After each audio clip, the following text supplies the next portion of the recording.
All right. So yeah, I got two in here. So it's Aspire testing for underclassmen today. Maybe I'll just wait till 10:20 to administer this or talk about this, but basically we're not doing a new lesson today because Aspire testing for the underclassmen is throwing off the schedule of all the in-person students. So Brown basically said 6 hours canceled.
Just,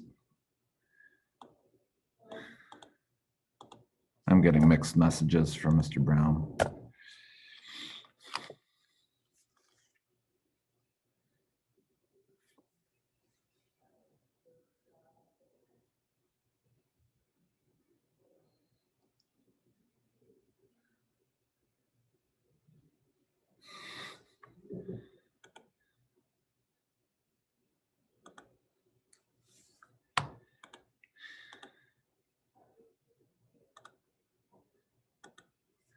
Skip that, teach the juniors. Okay.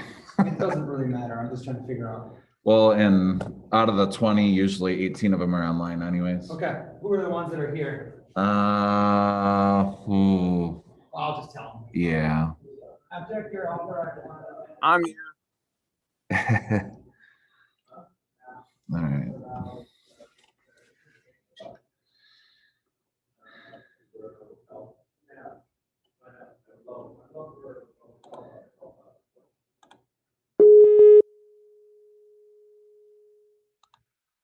All right.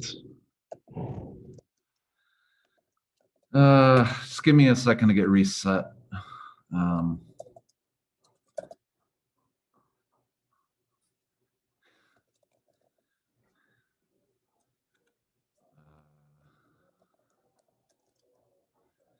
did post the assignment online like 20 minutes ago, and then I deleted it, and then I'm reposting it.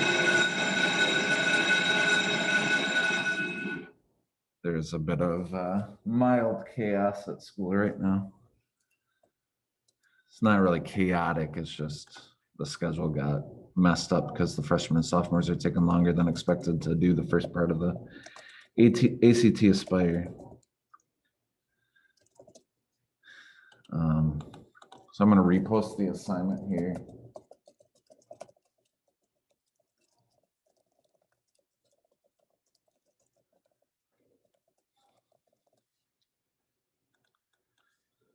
So just hang tight. You'll see a new assignment on the classroom in a minute.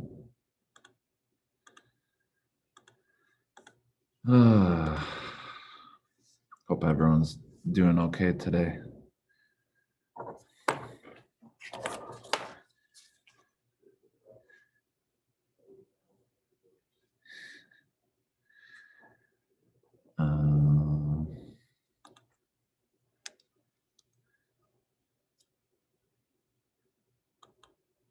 Today we're doing a lesson on God's power over nature. And with that, I'm praying that God stops sending us snow because I'm sick of it. My alley entrance is already hard to get in and out of. It gets narrower every week. I went out last night with a shovel and tried to do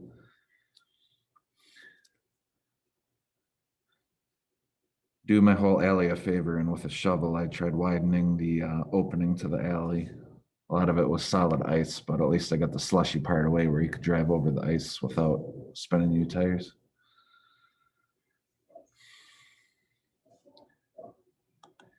But when I got home yesterday, I got stuck trying to get into my alley, and the back half of my car was out in the middle of Burleigh during rush hour. And I was getting like all these images of like wrecked cars I've seen on the side of the road because someone parks and then they get sideswiped. I'm like, well, I should probably get out of this car before someone runs into it. So that's my silly news from last time we met.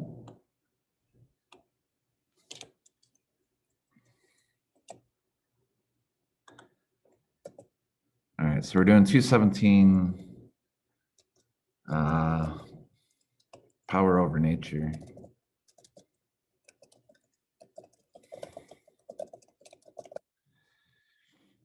It's a 20-point assignment. We're actually entering a new chapter. New chapter today. That's all about miracles. So we'll get started on it here in a second. You can go into the Google Classroom and open it up. Title's on the screen here. Do note everything from the last chapter from Unit 3, all of that is still eligible to be completed, but the door on that will close Thursday at midnight. So if there's stuff you can still make up for this class is anything from that chapter about discipleship. If you go in the classroom and go to classwork and look in that discipleship section, any of those lessons you're still missing, I will accept until midnight on Thursday. We did 4 lessons on discipleship. So if you're missing any of those, get those in ASAP.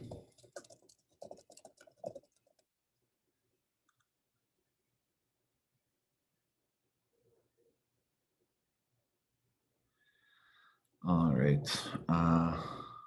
If you just give me another minute, this won't take long because not many guys are in the Zoom yet, but I'm just going to take attendance of who is on time.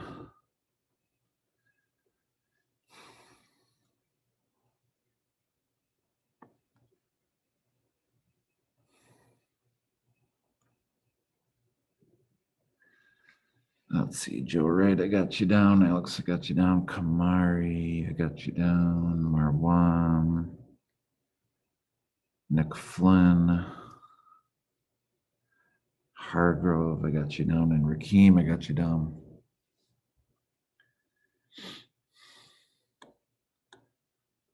All right. I'm going to close the door just because when sophomores get back from their middle of test break, they're going to make lots of noise. And then I think I'll be ready to get started.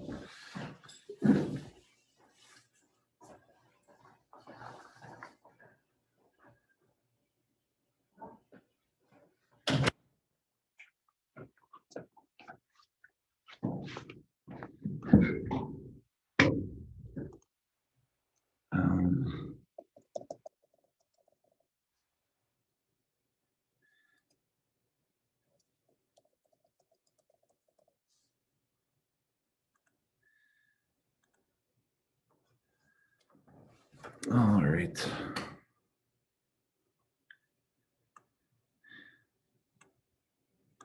I guess it's bittersweet that you guys don't have a standardized test today, but you do have the ACT coming up in about 3 or 4 weeks.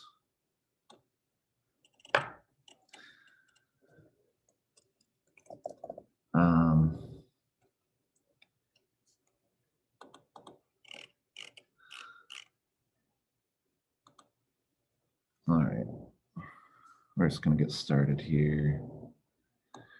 Last semester, this lesson took us 2 days to finish, but I also had some very chatty, not always in a productive way, sophomores in this class. Plus, we only had 50 minutes at that time.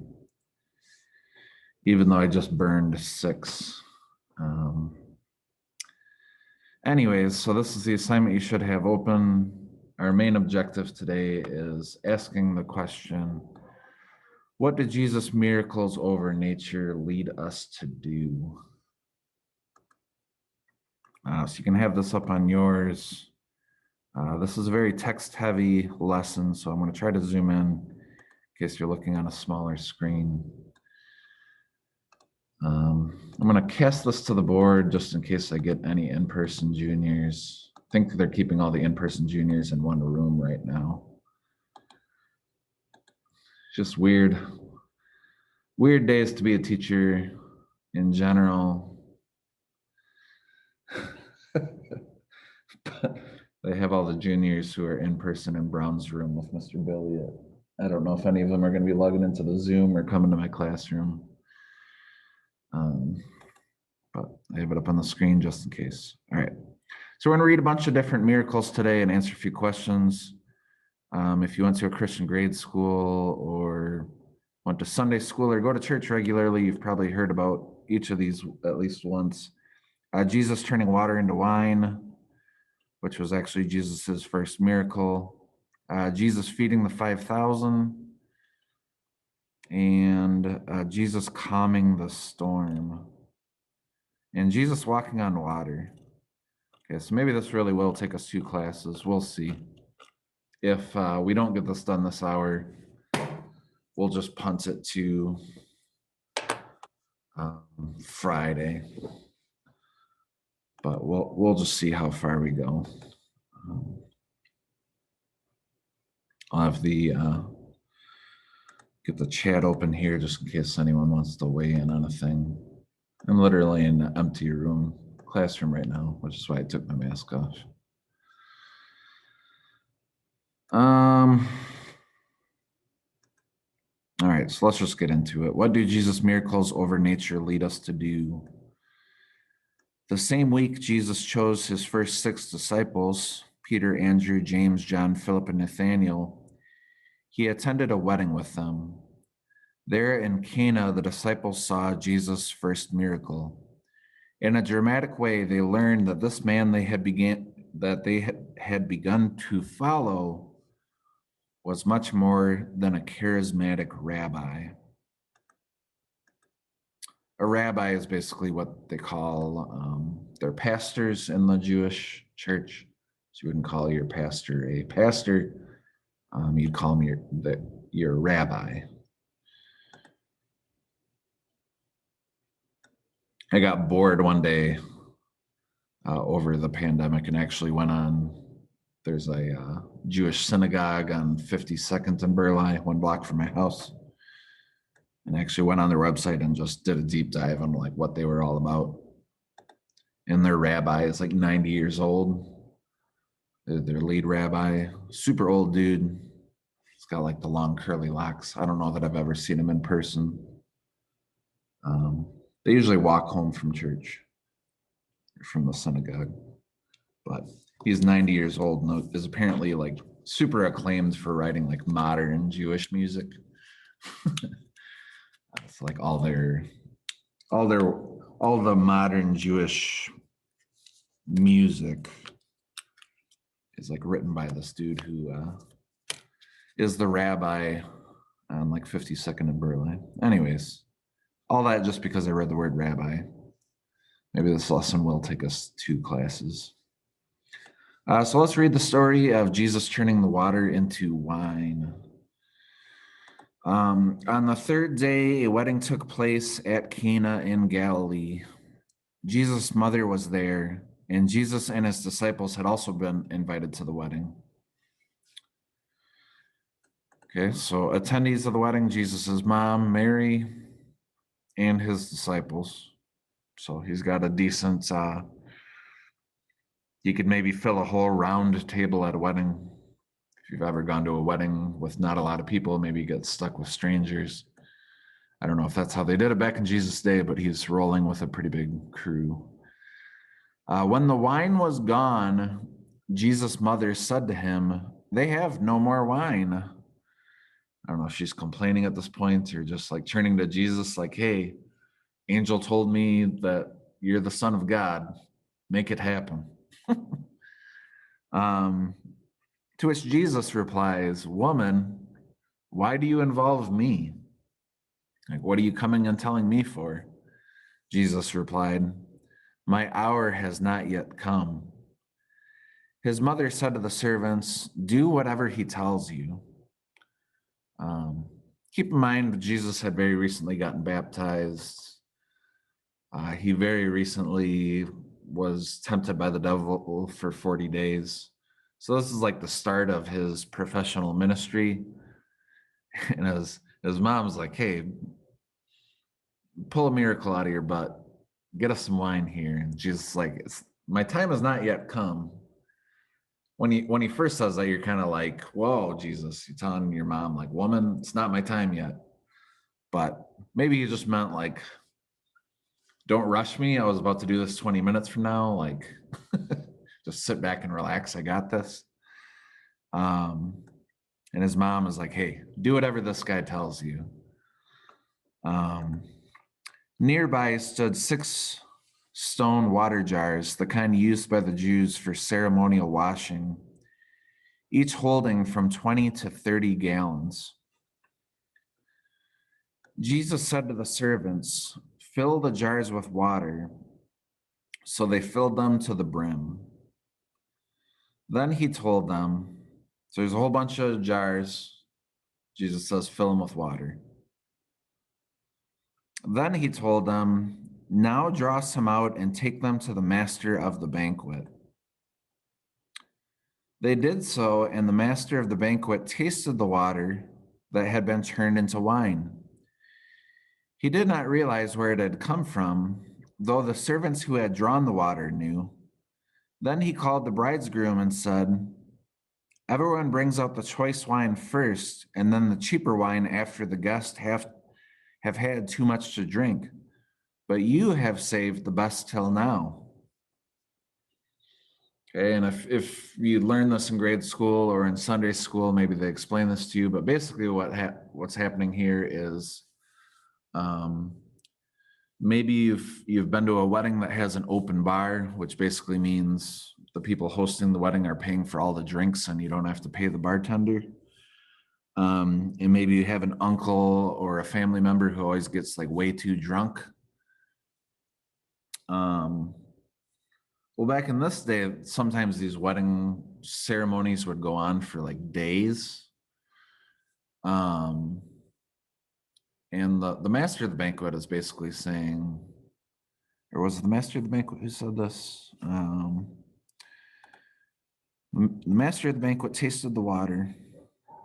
Okay, so the master of the banquet, we might draw a parallel to like the DJ of the party, the person like hosting the party, not necessarily like the dad of the bride. But he's tasting it. He's basically saying like, this is some good wine. Usually people bring out the good wine first. And then when people are so drunk that they won't notice the difference. Oh, you guys can't see my screen yet? All right. Is that true of everyone? Or is that just Kamari? Oh, that probably is the case.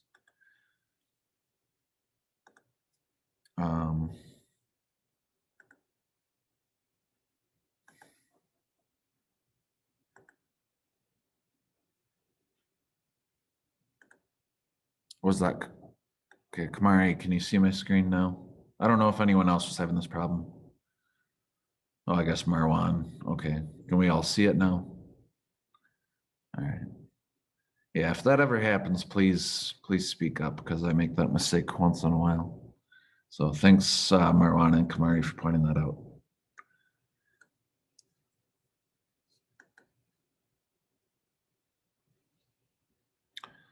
All right. So basically, normally people bring out the good wine first and then the cheap wine later when people are like too drunk to notice the difference.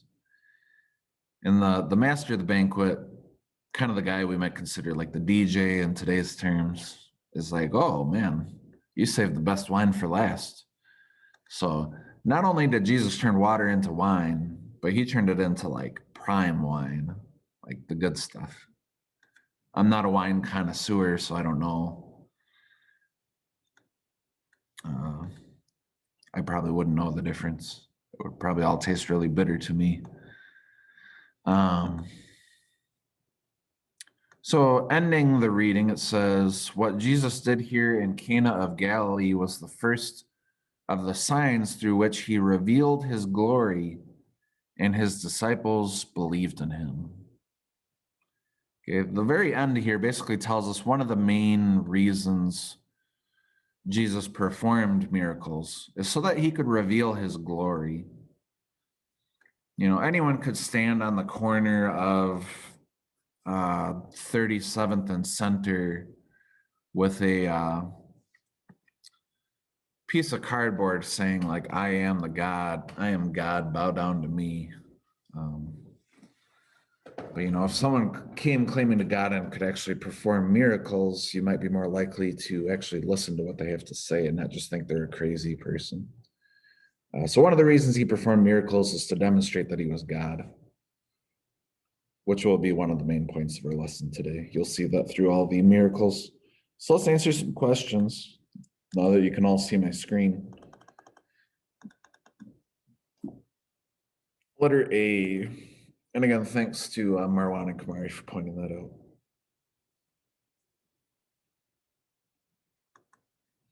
Letter A wedding celebration in Jesus' day lasted for several days.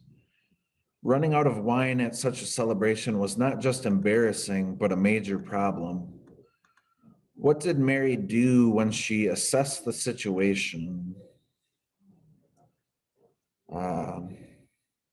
If we go back to the text, it says, she went to Jesus and said, there is no more wine. So basically this is a simple answer. You got black too? Black. I mean, black 4? I mean, 5? Yeah, 5 or 6? 6, yeah. Yeah, that's what I meant. We're just a little bit into it. I already started it with the online guys, but yet you didn't miss much. Oh. So far, we've just read the story of Jesus turning water into wine, and now we're answering some questions about it.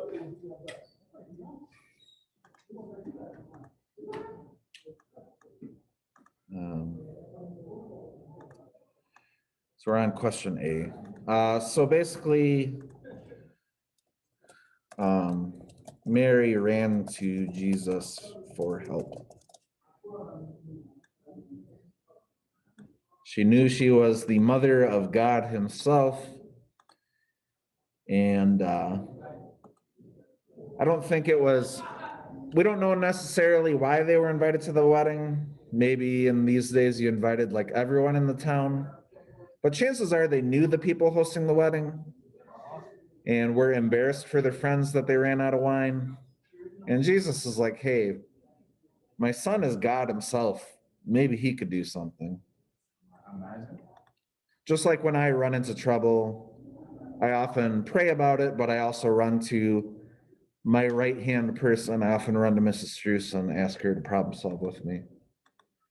I told you last night I got stuck in my alley at the entrance. She came out, helped me shovel a little, and then she got in the car and drove it back and forth while I tried to push. I had to put my mom's car this morning. That's why I was so late. Milwaukee alleys are getting very suspect.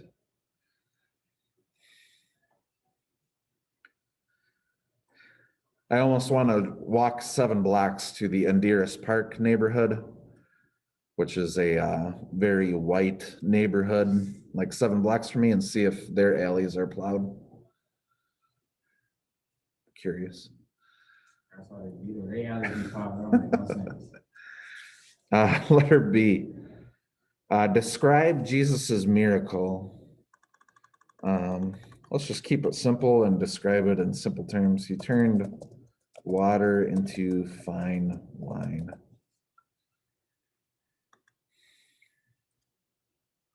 Not just any wine.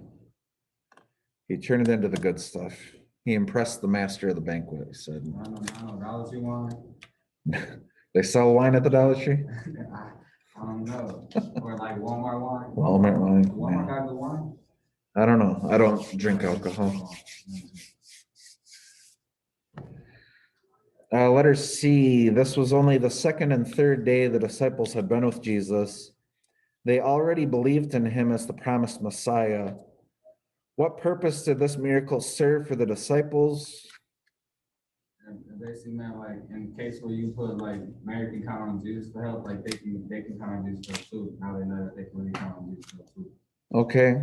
Mally's pointing out, I got one in-person student now.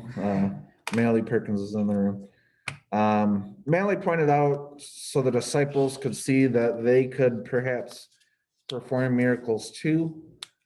Jesus will break that down to them later in his ministry. Will basically give them the power to start performing miracles. This is even before his death. The disciples start performing miracles, and they'll perform some after he dies as well. But I think if we're sticking to what it says at the end of the text here, it says one of the main purposes was to reveal his glory. So we might say it demonstrated his power over nature and his glory as God.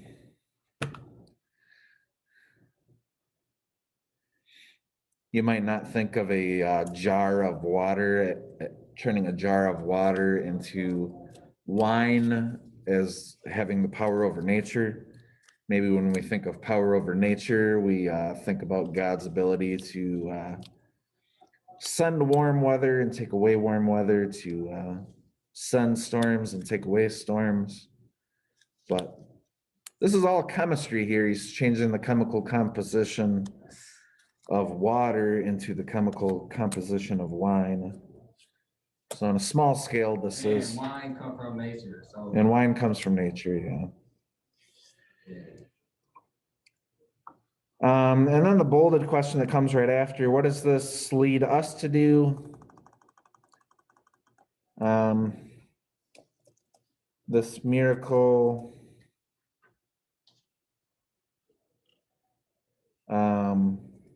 leads us to, I'm just going to lift some wording. Yeah. Basically the same thing. Recognize Jesus' power over nature.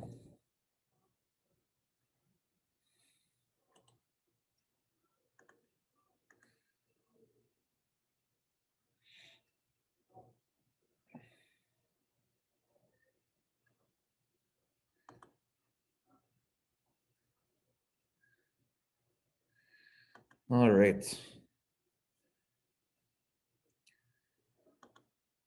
Next section, I think we got an introductory paragraph here, which is awkwardly spilling over 2 pages on mine now, but I'm just going to read it. It says, Scripture records dozens of Jesus' miracles, yet these are just a fraction of all that he did. One such miracle became a blessing to 5,000 men, plus women and children. It was near the time for the Passover, 1 year before the fateful Passover when Jesus offered his own life as the Passover lamb for the sins of the world. Jesus had tried to get away with his disciples for some much needed rest, but a crowd saw where his boat was heading and began to walk around the lake to meet him. There on the mountainside in Galilee, Jesus performed yet another miracle. So this miracle takes place in year 2, near end of year 2 of his 3-year ministry, a year before his death. He's turning into a minor religious celebrity. He's more than a celebrity, but he was starting to gain some recognition. And kind of like if Giannis walked around downtown today, kids would be running up to him asking for a signature. And guys like Giannis might have to like rent out an entire restaurant to have a peaceful meal with his girlfriend. Similarly, Jesus had a hard time getting peace and quiet because he gained so much recognition. So this is another one of Jesus's most famous miracles. Let's see what use we could get out of it. This is John 6, starting at verse 1. Sometime after this, Jesus crossed the far shore of the Sea of Galilee, and a great crowd of people followed him because they saw the signs he had performed by healing the sick.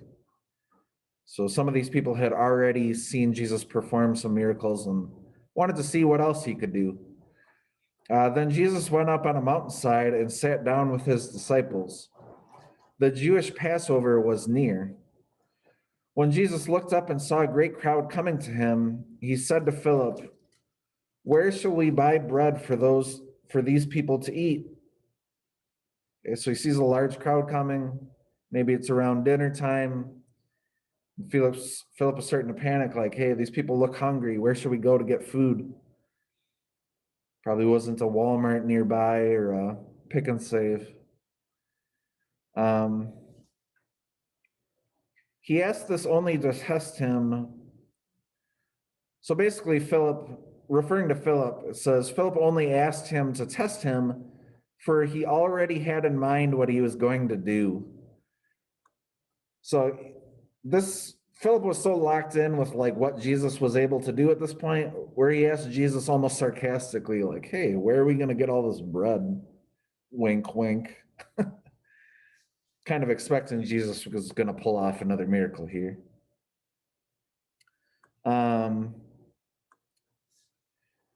Philip answered him. Oh, never mind. This is Jesus asking the question. I misread that. When Jesus looked up and saw the great crowd coming, he said to Philip, "Where shall we buy the bread for these people to eat?" So I misread that. That's actually Jesus asking a rhetorical question, like, hey, where are we going to go get bread? Philip answered him, "It would take more than a half year's of wages to buy enough bread for each to have a bite." Okay, so if you imagine if you had 5,000 people over for dinner, that would be a very expensive catering bill. Another one of his disciples, Andrew, Simon Peter's brother, spoke up. "Here is the boy with 5 small barley loaves and 2 small fish. But how far will they go among so many?" So basically, they pull out a basket and be like, "This is all we got. We just got maybe enough to feed a handful of people." Imagine just having like one bucket of chicken and trying to feed a whole mountainside of people. It's kind of what they were up against here. Jesus said, "Have the people sit down." There was plenty of grass in that place, and they sat down. About 5,000 men were there. Jesus then took the loaves, gave thanks, and distributed to those who were seated as much as they wanted. He did the same with the fish. When they all had enough to eat, he said to his disciples, "Gather the pieces that are left over. Let nothing be wasted." So they gathered them and filled 12 baskets with the pieces of 5 barley loaves left over by those who had eaten. Okay, so they had 1 basket of fish and bread. They kept distributing it, and by the time they got done, there were so many loaves and fish laying around this hillside that the fish and loaves could fill up 12 baskets. Why they were collecting the bread and the fish that was laying on the ground in today's like sanitary standards, we'd probably say like gross. It was laying on the hillside. But like they asked, they would have just washed the fish off. Yeah, they were probably didn't have as good of safety standards as we have today. After the people had saw the sign Jesus had performed, they began to say, "Surely this is a prophet who has come into the world." So what did Jesus do when he saw a huge crowd of people? He asked, where He asked sarcastically where he could get enough food to feed. Yeah. He asked, of all the things Jesus says in the Bible, this feels like the most sarcastic thing he says. So he sarcastically asked, where will we find enough bread?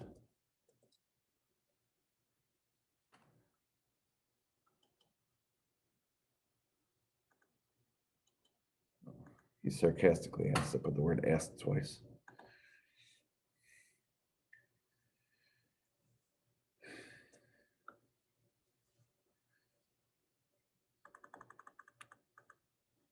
Describe Jesus's miracle.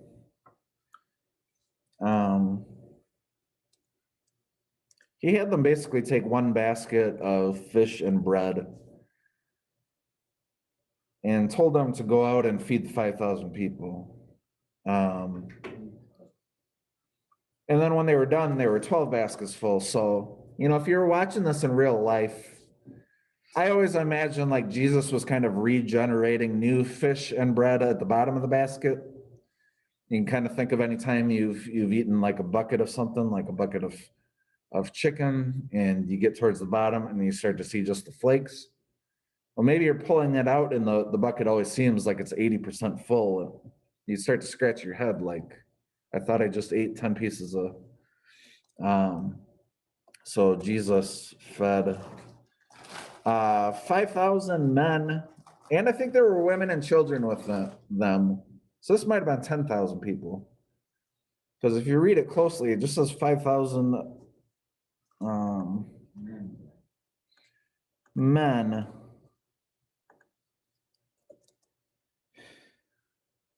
And probably women and children with one basket of fish and bread. 5,000 people is probably close to how many people you could fit in the Bucs Stadium.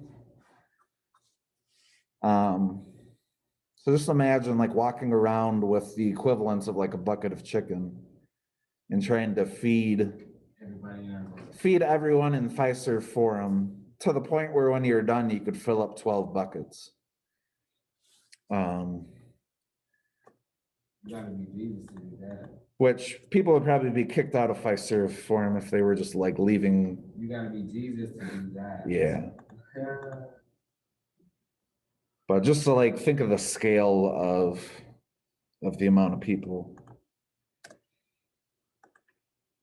They just let fans into the Bucs Stadium for the first time yesterday. They let a little over 1,000 people in.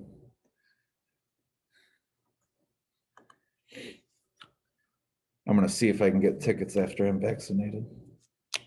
Hopefully it'll be next month for teachers. Letter C. When the people saw this miracle, they thought Jesus was the prophet who Moses had prophesied would come into the world. What did they want to do with Jesus?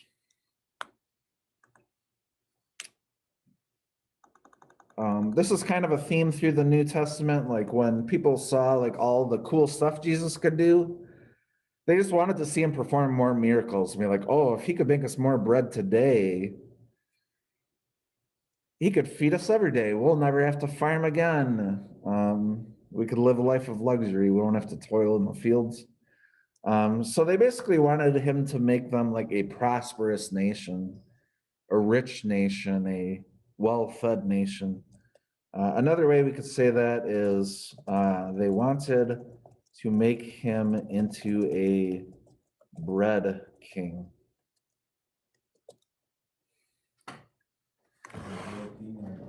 They want to work with him that much that they want to make him a bread king. Yeah. Like, So a bread king, it's not like Burger King, just a place where you can get lots of bread. like a provider.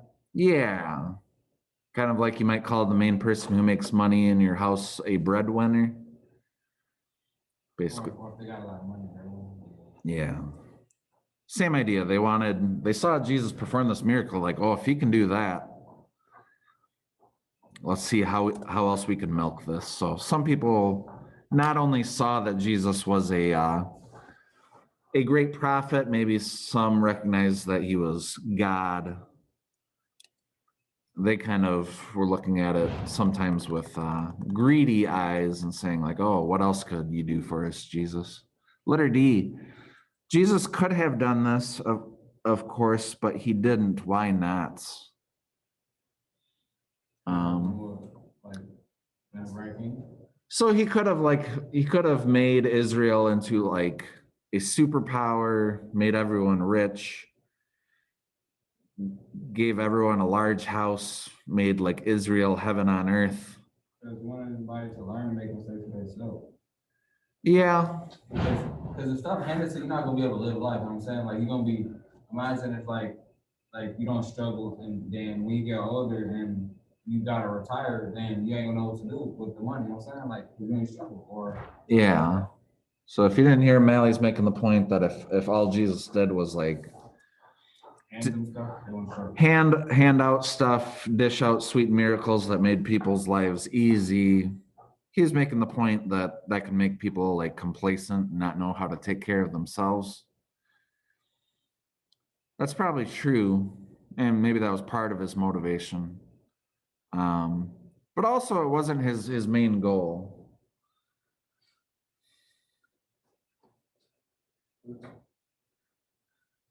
Oh, Mally, take care of the hood. My bad.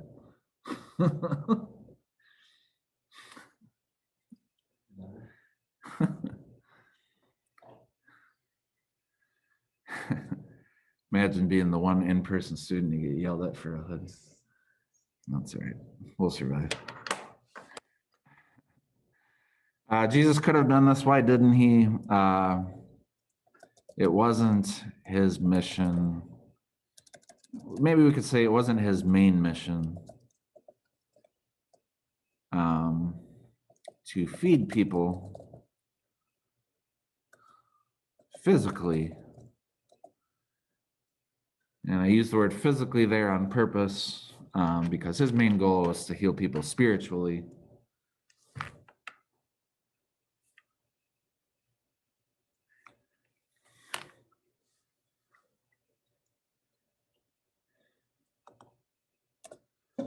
Letter E, though Jesus did not come merely to be a bread king, what does this miracle show us that he can do?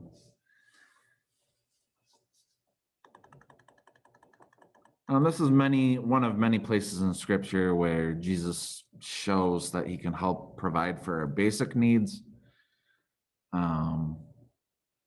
He might not make us all rich or trouble-free. In fact, all of us will have our troubles and different amounts of opportunities. But Jesus can take care of our basic needs.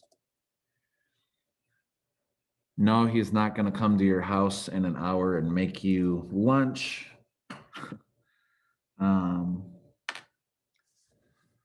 But he'll provide opportunities so that we don't starve to death.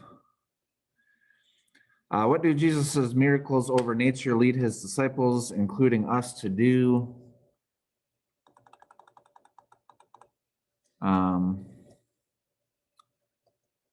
We might say we can rely on God to use his power over nature to feed us. Maybe taking it to a different level of Jesus showing up in your kitchen to make you lunch in an hour. Maybe just thinking of God like providing rain for the corn to grow, and for the cows to be fed and the pigs to be fed, and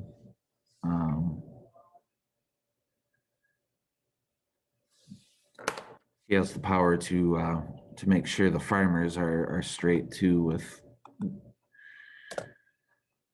making enough food to feed the 7 billion people on Earth.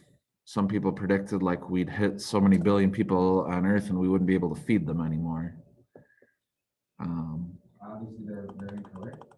They're both incorrect, and if you travel just our country alone, like my wife and I took a road trip to Iowa last weekend just for sake of getting out of town for a few days. And man, there's a lot of non-occupied space in the country. You ever go on a road trip, you'll find that America's just a lot of Exactly. farm fields and unoccupied spaces. So let's dive into this next section here. Got two more miracles to read about. Introductory paragraph says, many of Jesus' miracles were related to water, and at least 4 of the disciples were fishermen. And sometimes Jesus would get into one of the boats and sail away from the crowds, trying to get some rest. It's always good to have a friend who has a boat. And 2 of the miracles that follow, Jesus shows his power over the sea. Okay, so since Jesus was getting a lot of fame, getting a lot of clout, people were following him everywhere, he used the fact that a whole bunch of his disciples used to be fishermen to get out on the water once in a while. If you've ever been out on the boat, if anyone's ever taken you out onto Lake Michigan or onto a lake in general or a river, it can be a pretty relaxing way to get away from the craziness that goes on land. I'm still trying to find a friend in the Milwaukee area who owns a boat. I told my wife this a few months ago. We need a boat friend. Just hang out at a bar near the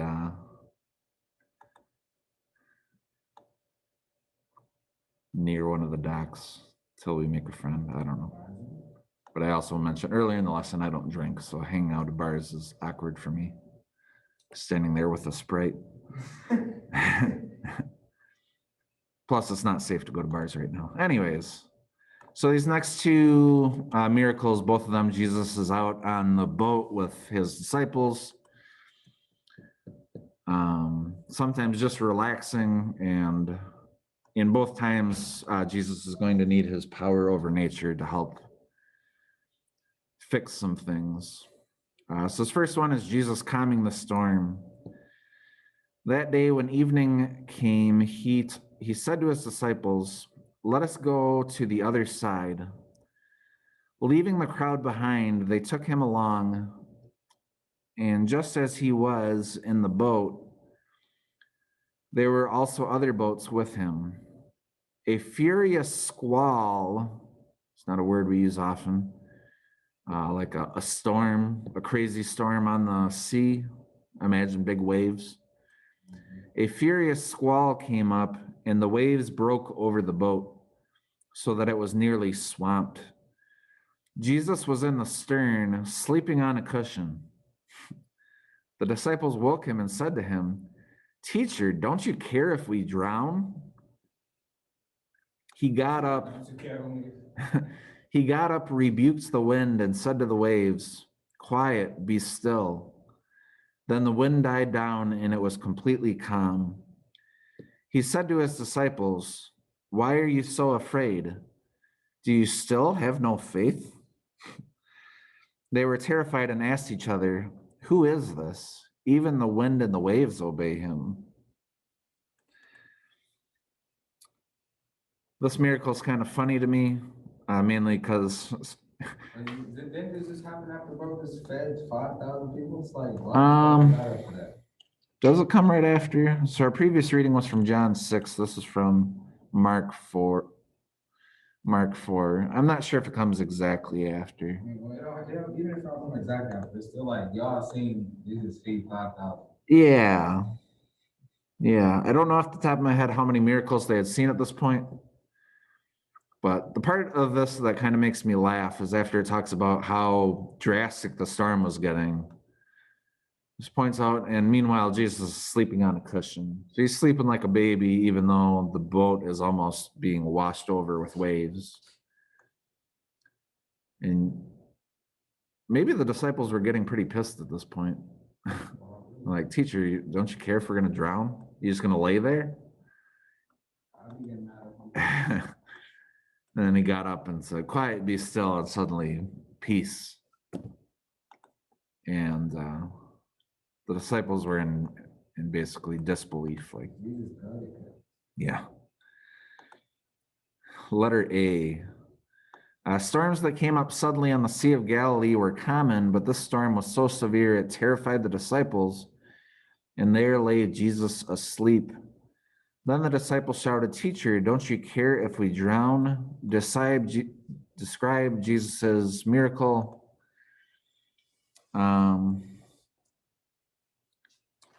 You use the word here that we don't use often, but that I kind of like, rebuked. So rebuke is basically when you tell someone off. Like you try to clown Mr. Brown, and Mr. Brown like just starts throwing flames back at you for like not doing your homework or whatever.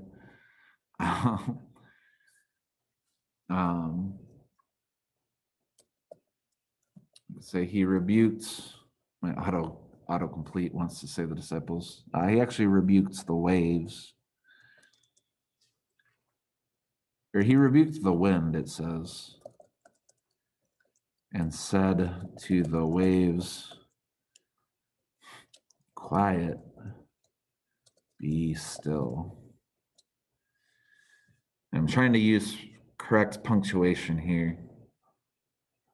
It's one thing I struggled grammatically with when I was your age, and maybe you struggle with it too, is how to correctly punctuate quotations.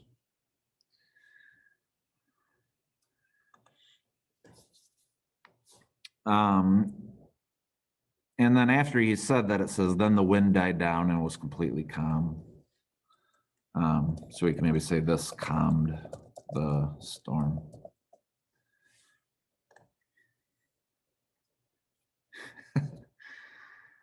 That'd be pretty nice, wouldn't it? If you're outside shoveling 8 inches of snow and then suddenly it starts snowing hard again, if you could just like point to the skies and be like, enough. Do you guys notice the church that we're attached to? The church sign for weeks said, "Whoever is praying for snow, please stop." I don't know if you noticed that. I don't know if it's still on the St. Pius sign. Someone in their church had a sense of humor with that same idea. Like, if you're praying for snow because you like snow, please stop it. Letter B, how did the disciples react to the miracle? Says they were terrified, which maybe like at this point, you would think they'd be joyful. Like, oh, look what Jesus just did. He's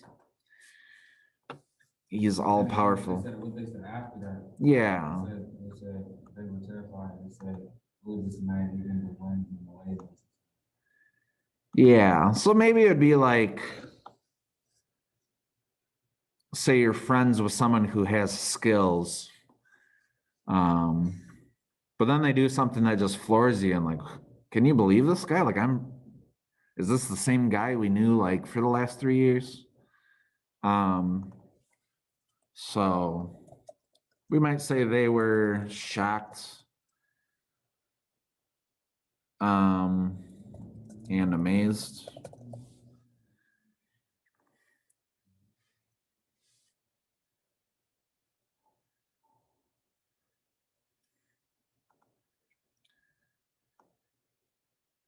And then I still think we got about 20 minutes left, so we should be able to do this last miracle before we finish.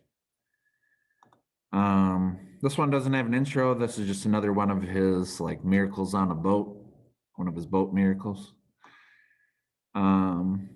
Jesus walks on the water. Immediately, Jesus made the disciples get into a boat and go ahead of him to the other side while he dismissed the crowd. Okay, so Jesus is with a different crowd here and tells his friends, like, go on ahead of me, jump in this boat and like sail away without me. After he had dismissed them, he went up onto a mountainside by himself to pray. Later that night, he was there alone, and the boat was already a considerable distance from land, buffeted by the waves because the wind was against it. Yeah. Okay, so maybe imagine being at Lakeshore Park and you had a friend who went out on a boat and you can barely see them at this point. Maybe they're like halfway from here to Michigan. Shortly before dawn, Jesus went out to them walking on the lake. So here's where Jesus is starting to walk on water. So he didn't take a second boat. He's just taking a casual stroll on the water. When the disciples saw him walking on the lake, they were terrified. "It's a ghost," they said, and cried out in fear. Yeah, so they're pretty shook at this point. But Jesus immediately said to them, "Take courage, it is I, don't be afraid." Peter's still skeptical at this point and says, "Lord, if it's you, tell me to come to you on the water." "Come," he said. Then Peter got down out of the boat and walked on the water and came towards Jesus. But when he saw the wind, he was afraid and began to sink and cried out, "Lord, save me."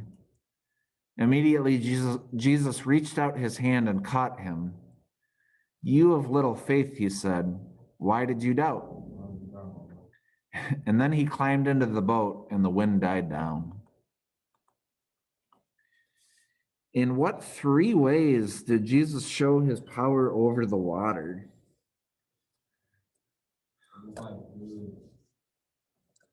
Let's make a list. I think one obvious one is he was able to walk on it. He walked on water. At the end, he said he caused the wind and the waves to die down, so he calmed the waves.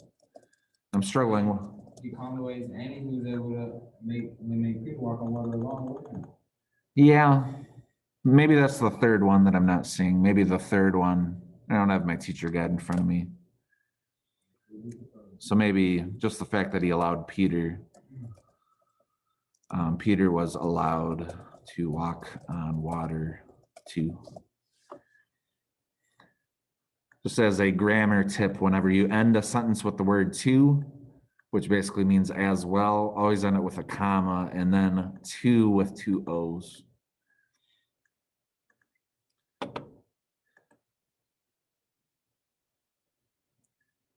So don't look silly next time you end a sentence with the word "to."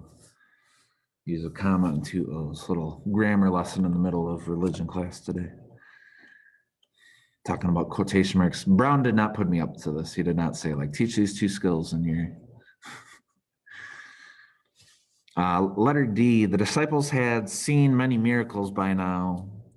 After this one, what were they moved to confess? Okay, so what did they say at the end of this one?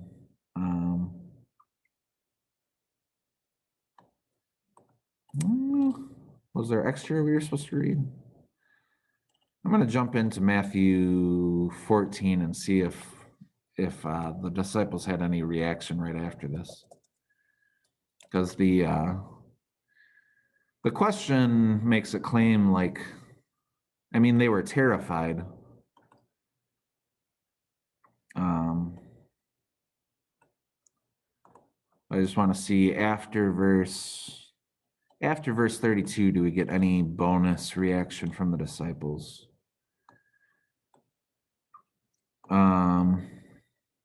Okay, so when I jumped into chapter 14, it says, when they had crossed over, starting at verse 33. Okay, so where we stopped reading was verse 32. It says they climbed into the boat, the wind died down.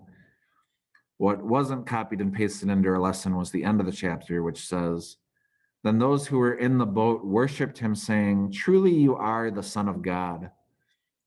When they had crossed over the lands to Gennesaret, and when the men of the place recognized Jesus, they sent word to all the surrounding country. People brought all their sick to him and begged him to let the sick just touch the edge of his cloak, and all who touched it were healed. Okay. The disciples had seen many miracles by now, but after this one, what were they moved to confess? They said, truly you are the Son of God. So if they had any doubt up to this point, They said, truly you are the Son of God.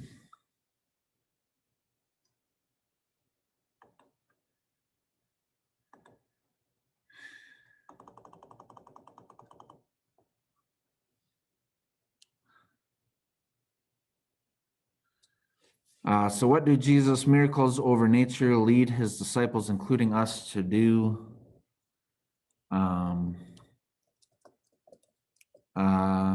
It leads us to recognize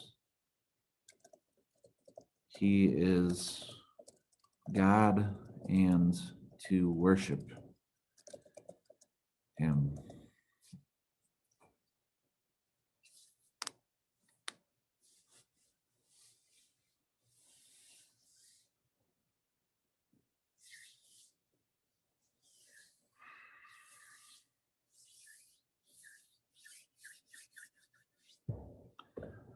All right.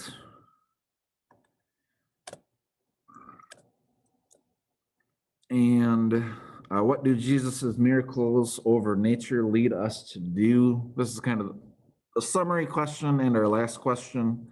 So let's kind of recap where we've been before we answer the question. So first was the changing water into wine.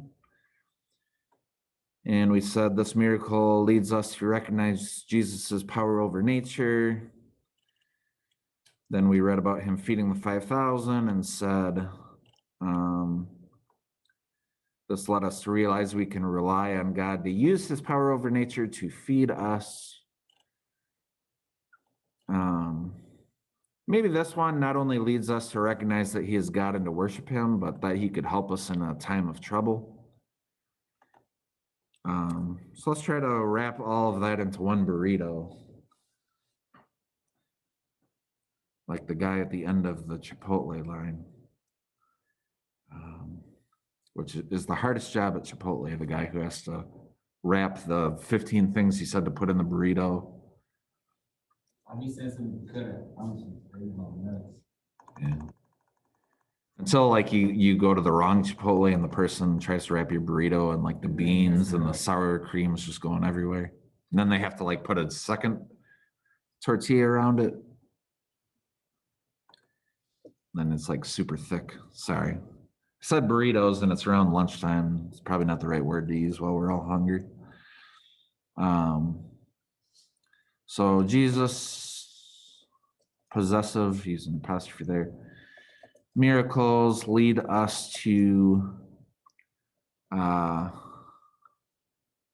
maybe miracles over nature. Lead us to recognize he is God and that he can use it to help us in times of need and times of trouble.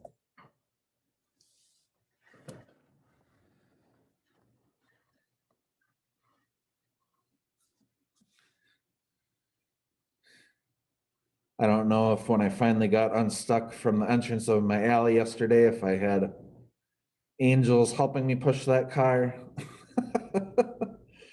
But we finally got it out of danger. And then after I ate dinner, I went back out and chipped away at the entrance to the alley. So no one else would get stuck.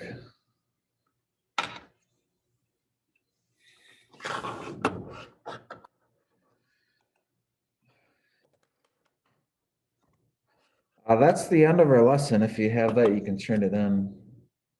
Does anyone need me to go back for a particular question? No, you got it, my boy. Well, I'm cool. Yeah, the first part, yeah. Yeah, about 3 guys in here who joined midway, but just like Jesus was a gracious person, I'm also a gracious person. Not trying to equate myself to God. That was maybe the wrong thing to say.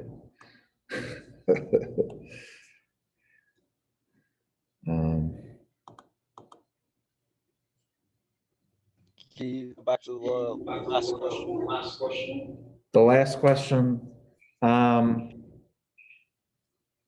Miko, let me know when you're done with this part, and then I'm gonna scroll back down. So whoever asked me to scroll up to the first part, let me know when you're done with this screen. And then I will scroll back down. We have about 14 minutes left. I have enough time to help you with whatever.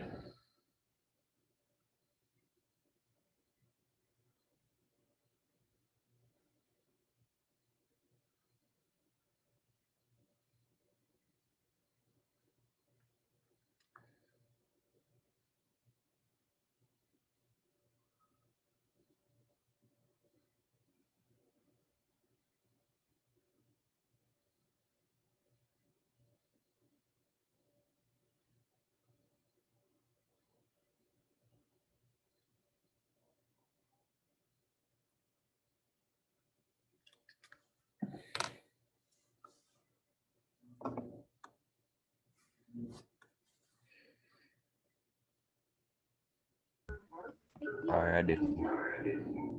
All right, someone just gave me permission that they were done with this. I can always scroll back up later, but.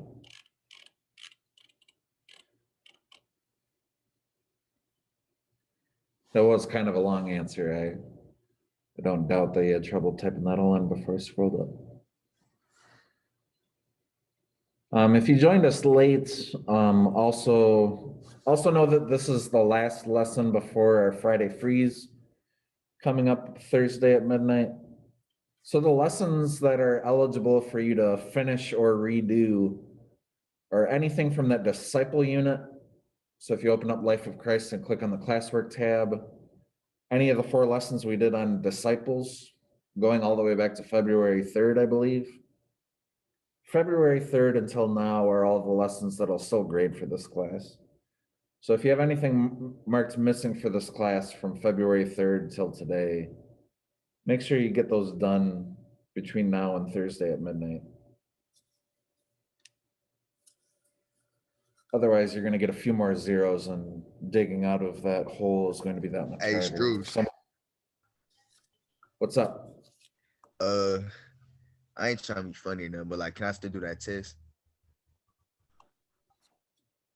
That math test? For algebra? Yeah. Yeah, me too. Friday freeze coming up, and y'all be trying to freeze the little Yeah. sun.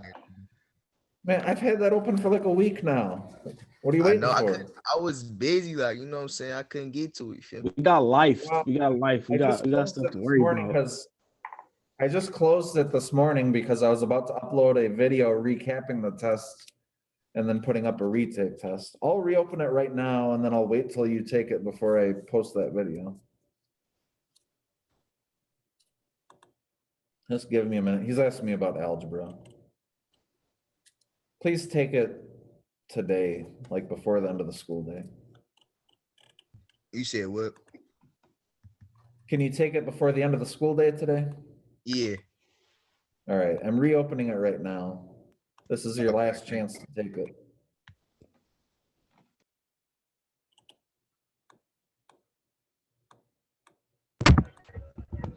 I Okay, need, so that test for algebra 2 is now back open. Does anyone still need this last question? Joe Wright asked me to. What was that? I do. So, yeah. In about 30 seconds, I'm going to scroll back up. Joe Wright wanted help with the first miracle again.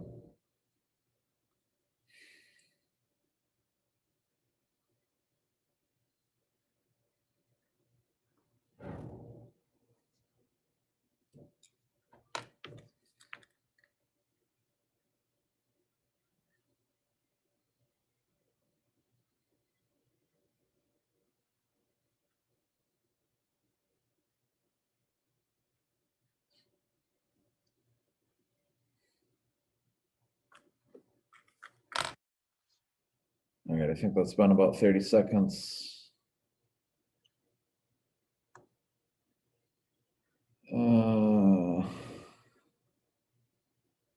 So Joe needed help with the first miracle. If you weren't here when we read it, Joe, this was the story of Jesus turning water into wine. Just in case you actually don't go back and, should make you go back and read it and answer the questions on your own, but.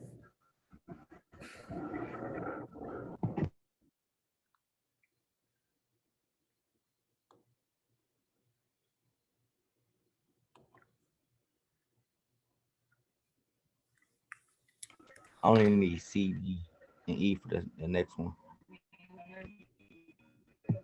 One after letter C? Yeah, Well- I got it. Okay, Joe Wright, tell me when you're done with this section.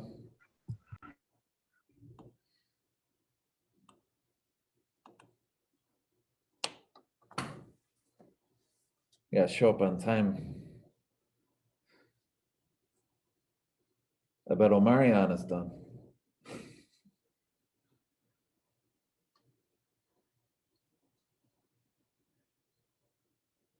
think he was here before I joined, maybe.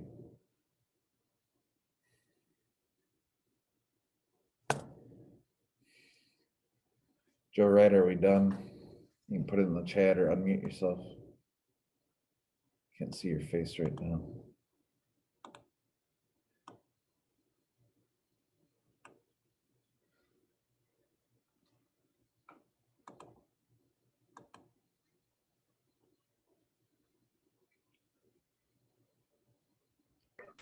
He said he done. So then after that, we read about Jesus feeding the 5,000, where he fed 5,000 people with one basket of fish and bread. So these are some of the questions we answered in that section.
Trying to update the attendance on my second screen here.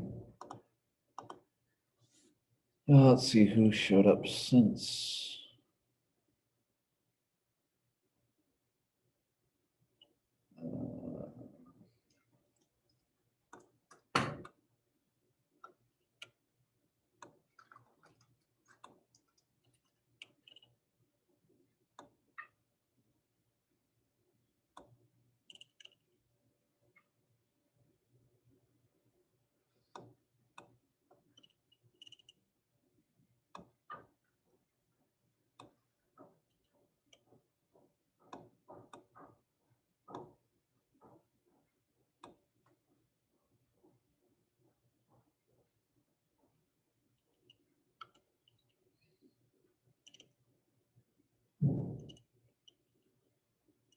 I don't think Purdy's here. Let's see, Sexton. Let's see, Ken. I'm gonna stop the recording of this because this is pretty dry at this point.